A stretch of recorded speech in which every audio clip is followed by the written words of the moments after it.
Yo,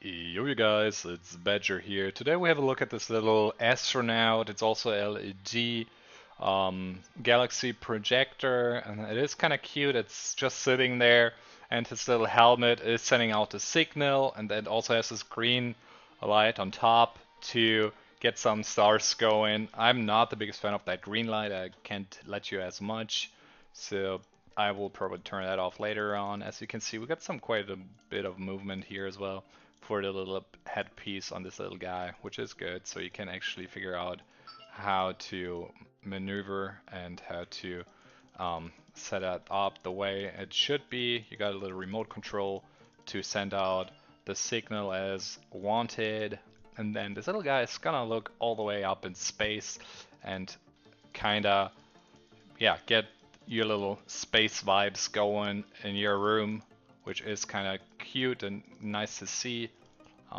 Definitely a fan here.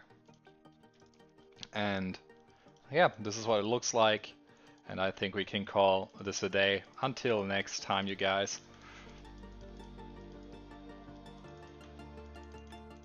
And take care.